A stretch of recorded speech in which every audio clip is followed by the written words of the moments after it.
வணக்கம். சிவபெருமானது 64 திருவிளையாடல்களில் மலையத்துவசன் அழைத்த படலம் நூலின் 10வது படலமாகும்.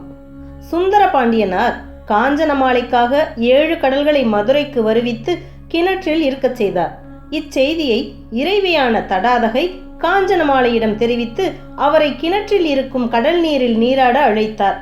தடாதகையும் சுந்தர பாண்டியனாரும் கடல் நீர் இருக்கும் கிணற்றின் அருகே வந்து அமர்ந்தனர். தடாதகையின் அழைப்பினை ஏற்று காஞ்சனமாலை நீராட கிணற்றின் அருகே வந்து அங்கு கூடியிருந்த முனிவர்களிடம் கடலில் நீராடுவதற்கு ஏதேனும் வழிமுறைகள் உள்ளனவா என்று கேட்டார். அதற்கு அவர்கள், காஞ்சனமாலையே, கணவனுடைய கை, மகனுடைய கை, பசுவினது கன்றின் வால், இம்மூன்றில் ஏதேனும் ஒன்றினை கையினால் பற்றி கொண்டு தீர்த்தத்தில் நீராடுதலே முறை என்று கூறினர். முனிவர்கள் கூறியதை கேட்ட காஞ்சனமாலை, எனக்கு தற்போது கணவனும் இல்லை, மகனும் இல்லை, நான் கன்றின் வாளினை பிடித்து கடலில் நீராடுவேன் என்று மனதிற்குள் எண்ணி வருத்தம் கொண்டாள். பின் தன்னுடைய மன வருத்தத்தினை தடாதகையிடம் தெரிவித்து கன்றின் வாளினை பற்றி கொண்டு நீராடப் போவதாக தெரிவித்தாள். தாயின் மன வருத்தத்தை கேட்ட தடாதகை சுந்தர பாண்டியனாரிடம் சென்று, நீங்கள் என் தாயின் விருப்பத்தை நிறைவேற்ற 7 கடல்களையும் மதுரைக்கு வரவழைத்தீர்கள். தற்போது கடலில் நீராட கணவனும் மகனும் இல்லாத என் தாய் கன்றின் வாளினை பற்றி நீராடப் போவதாக கூறுகிறாள். தாங்கள் இதில் ஏதேனும் அவளுக்கு உதவ முடியுமா என்று வருத்தத்துடன் கேட்டாள். தடாதகை கூறியதை கேட்ட சுந்தர பாண்டியனார் மலையத்துவசனை மனதில் நினைத்தார். மலையத்துவசனும் அவ்விடத்திற்கு வருகை புரிந்தான். பின் பெண் பிள்ளையை பெற்றதால் நான் பெற்ற பயன் இது என்று கூறி உலகத்திற்கு இறைவனான சுந்தர பாண்டியனாரை வணங்க முற்பட்டான்.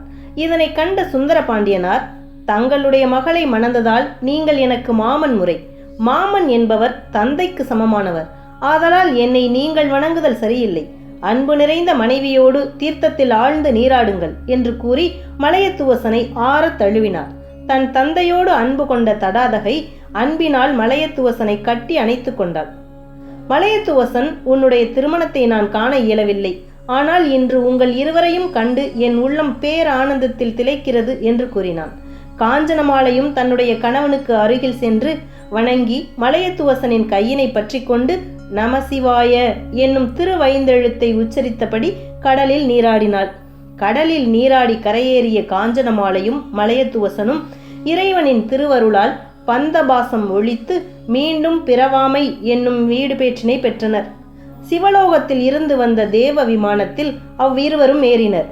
அங்கிருந்தோர் அர அர என்று துதிக்க தேவ விமானம் மேலெழும்பி சிவலோகத்தை நோக்கி சென்றது. இதனை கண்ட தடாதகை சுந்தர பாண்டியனாரிடம் சென்று, என்னுடைய தாய் ஒரு கடல் நீரில் நீராட விரும்பினார். ஆனால் தாங்கள் 7 கடலையும் மதுரைக்கு வரவழைத்தீர்கள்.